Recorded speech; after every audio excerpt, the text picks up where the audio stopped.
Merci. Je vais faire comme les collègues, je vais enlever le masque. Je suis en forme, je suis vacciné, vous êtes loin, donc ça devrait aller.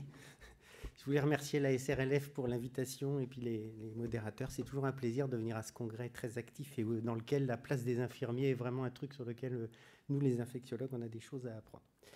Moi, je travaille dans un service qui fait les deux, maladies infectieuses et réanimation médicale au CHU de Rennes. J'ai aucun lien d'intérêt financier avec ce qui va suivre, mais je pense qu'on a tous un lien d'intérêt avec le changement climatique, c'est qu'on est tous concernés, comme ce pauvre ours polaire qui ne sait plus où trouver de quoi manger. Un tout petit mot au cas où il y aurait des climato-sceptiques dans la salle, mais ça c'est une espèce en voie de disparition, heureusement. On a pu voir depuis que la NASA surveille la température à la surface de la planète, c'est-à-dire depuis 1880, que effectivement ça a franchement monté depuis 50 ans. Alors franchement monté, c'est 1 degré. Ils ont fait des évaluations qui suggèrent que c'est 100% de cette augmentation qui est liée aux activités humaines.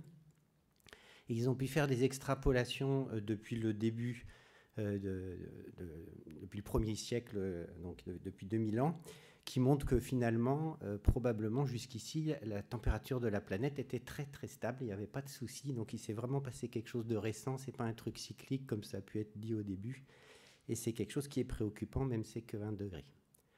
En termes de cause, vous savez tous, hein, c'est l'histoire des gaz à effet de serre, c'est-à-dire qu'en fait, heureusement qu'il y a du soleil, hein, c'est ce qui nous permet d'avoir une planète vivable, qui est responsable de 14 degrés de plus de notre planète par rapport à ce qu'elle serait s'il n'y avait pas de soleil, donc c'est ce qui nous fait vivre.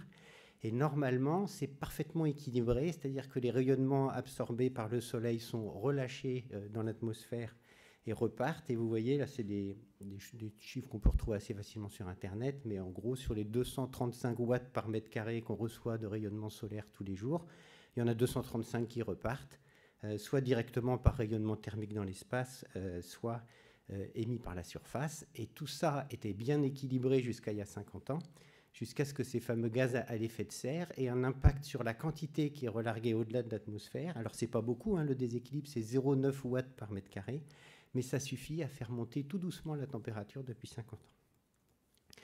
En termes de conséquences, le plus évident, le plus mesurable, et ce qui va devenir de plus en plus évident, c'est la fonte des glaciers et du coup la montée du niveau de l'eau, qui pour l'instant, si vous voyez la courbe, n'a pas fait grand-chose encore. Là, on est en 2020, donc ça commence un tout petit peu à monter, mais les projections, puisque c'est un effet retardé de ces réchauffements climatiques, c'est qu'on va gagner entre probablement 1 mètre et 2,5 mètres du niveau de la mer, ce qui se traduit en fait par des dizaines ou des centaines de millions de personnes qui vont devoir aller trouver d'autres endroits où habiter, toutes les îles qui sont juste au-dessus du niveau de la mer, les grandes villes au bord de mer, etc. Et vous voyez qu'il y a quand même une grosse zone d'incertitude, et cette zone d'incertitude est en grande partie liée au succès qu'on va avoir dans nos maîtrises de réchauffement climatique, et tout ça, c'est des trucs, chaque pays se sont engagés à essayer de faire beaucoup mieux, et pour l'instant, ne font pas beaucoup mieux. Mais ça va vraiment avoir un impact majeur en termes certainement de dizaines ou de centaines de millions de vies. La riposte, ça peut être quoi? Alors j'ai emprunté pour une partie de ce diapo à une session qu'on avait fait sur le changement climatique il y a 2 ans à nos journées d'infectiologie, là, et notamment Joël Guyot, qui est un chercheur au CNRS, qui expliquait que finalement, la plus grande partie de ces émissions de CO2 qui sont responsables de ce gaz à effet de serre, en fait, c'est le pétrole et le charbon. C'est ça notre principal problème. Il y a effectivement un peu de déforestation, mais vous voyez sur la figure que ça ne représente pas grand-chose. On a la chance d'avoir une planète qui est assez résiliente et qui permet d'absorber, de tamponner une partie de nos activités excessives, hein, notamment avec les forêts, avec les océans, mais il y a une partie qui est dans l'atmosphère et pour laquelle on n'a pas une poubelle, on n'a pas moyen de dégager ça.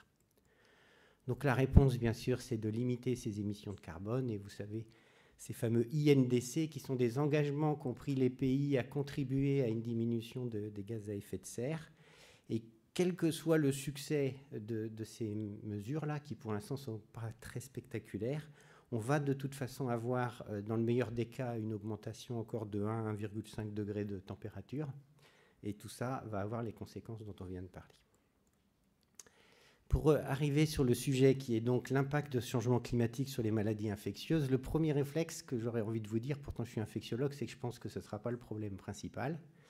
C'est sûr, hein, que les changements climatiques vont avoir un impact sur les 3 composantes des infections, qui sont l'hôte, donc l'être humain va devenir plus fragile, ou son comportement va se modifier, va l'amener à peut-être se regrouper, à changer d'endroit, et ça va changer un peu l'épidémie des maladies infectieuses. Les pathogènes aussi, il y a des bactéries, il y a des virus, il y a des parasites qui sont plus à l'aise quand il fait plus chaud, donc on va sans doute avoir des bactéries ou des virus plus virulents. Et puis la transmission, tout ce qui est maladie vectorielle, les moustiques, je vous montrerai des images, mais il y en a qui préfèrent nettement être à 25 ou 30 degrés, donc ils vont avoir des belles années devant eux. Mais il n'y a pas que ça, il y a l'impact social, l'impact sur les sociétés. Et puis tout ce que je vous ai mis là, qui est quelque chose de très évident, et ce n'est pas le sujet du jour, mais on va très certainement avoir aussi la multiplication d'événements extrêmes climatiques, hein, que ce soit les typhons, les inondations, etc., qui vont avoir bien sûr un impact sur les santé des populations. Et là, sur le topo maladies infectieuses, vraiment le plus évident, c'est les maladies vectorielles, donc transmises par des moustiques ou par des tiques. Et ça, c'est vrai qu'on a des choses qu'on peut déjà mesurer, et je vais passer une bonne partie du reste du topo là-dessus.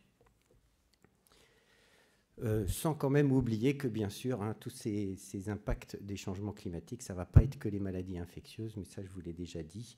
Ça va être aussi comme impact le fait que ça va être peut-être plus difficile de produire de l'alimentation, de trouver des poissons dans les océans, d'avoir de la biodiversité, mais tout ça, vous connaissez.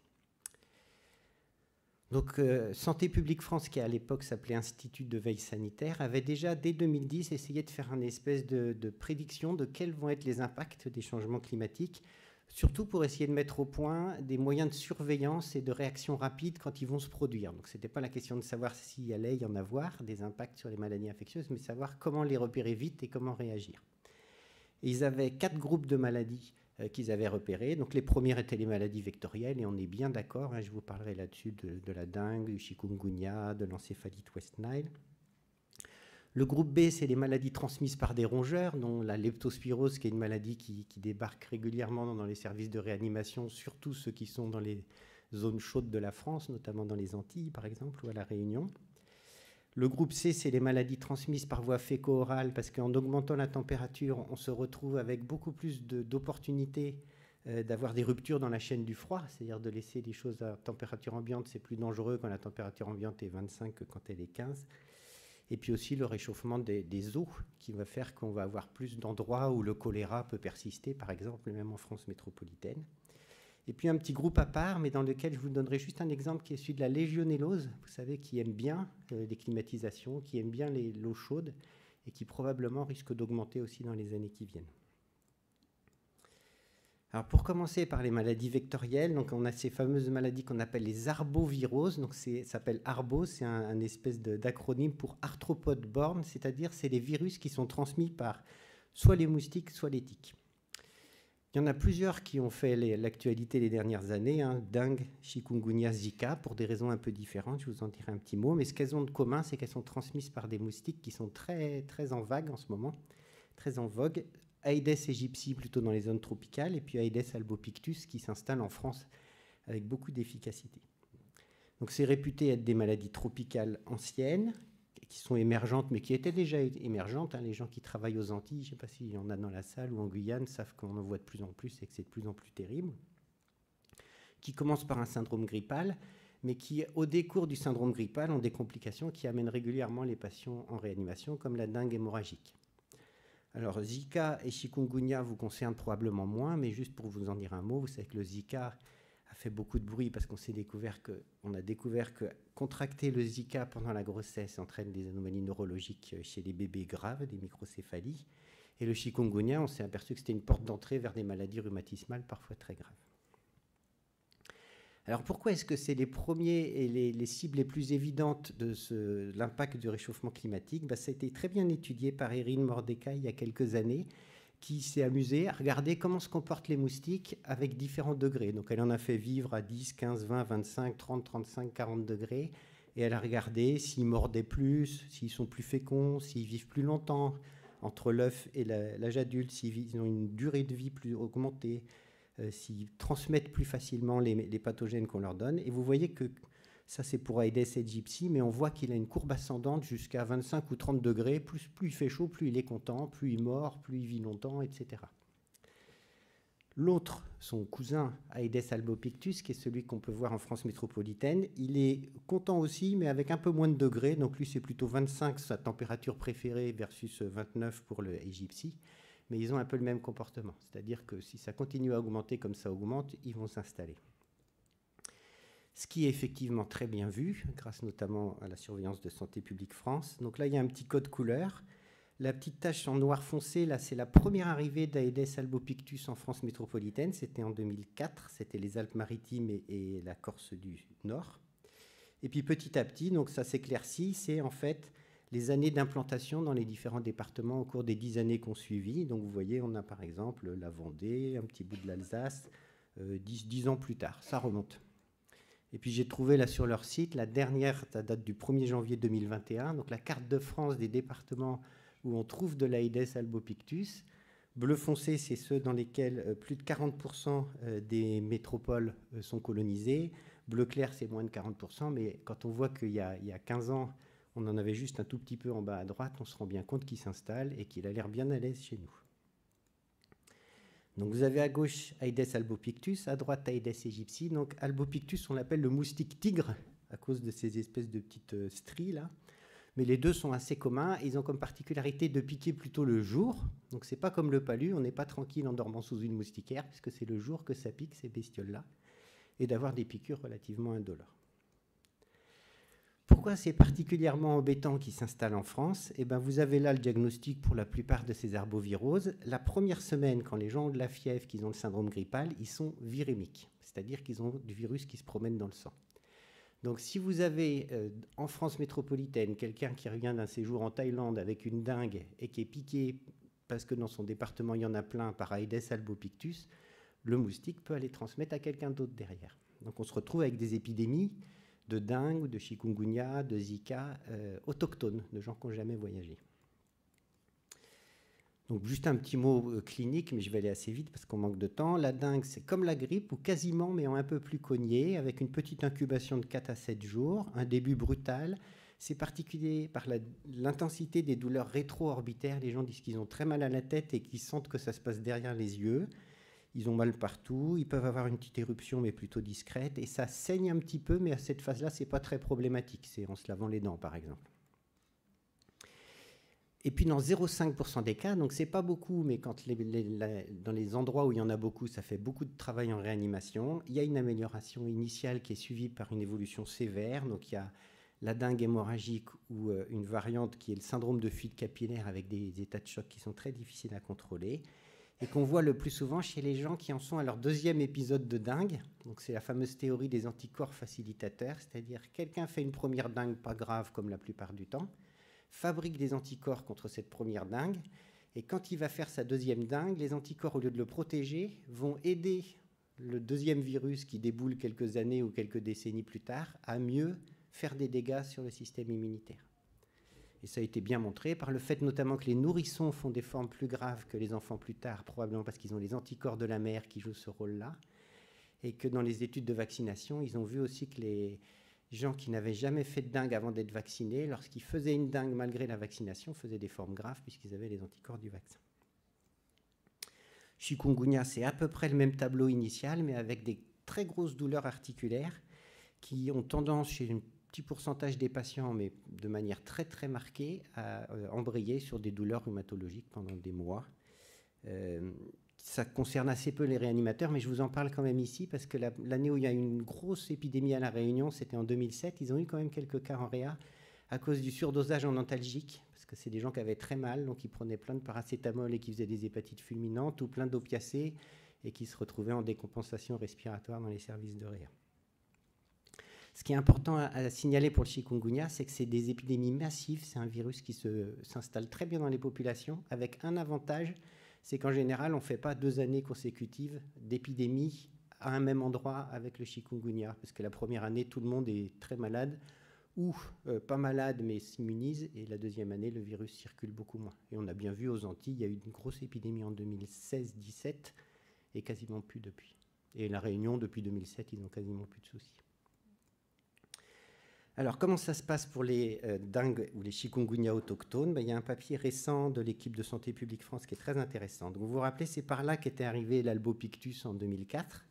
Donc, ils ont une cartographie de toute la partie méditerranéenne de la France où c'est arrivé. Alors, moi, je suis breton, hein, je ne fais pas ça pour attirer les touristes en Bretagne l'été prochain, mais en tout cas, la Méditerranée, c'est plus dangereux. Et donc, ce qu'ils ont montré, c'est que depuis 2004, il y a eu quelques années relativement tranquilles, parce que probablement la densité des moustiques n'était pas si importante. Mais à partir de 2010, ils ont vu les premiers cas autochtones. Donc, il y en a eu 2 de dengue à Nice, et puis 2 de chikungunya à Fréjus. C'était la même situation à chaque fois. C'est des gens qui font un tableau typique d'une maladie qu'ils n'auraient jamais dû rencontrer. Il y a un médecin qui pense à faire le diagnostic. Il y a une enquête épidémio. Ils font du porte-à-porte chez tous les voisins pour essayer de comprendre comment est-ce qu'on a pu attraper la dengue sans avoir jamais quitté Nice.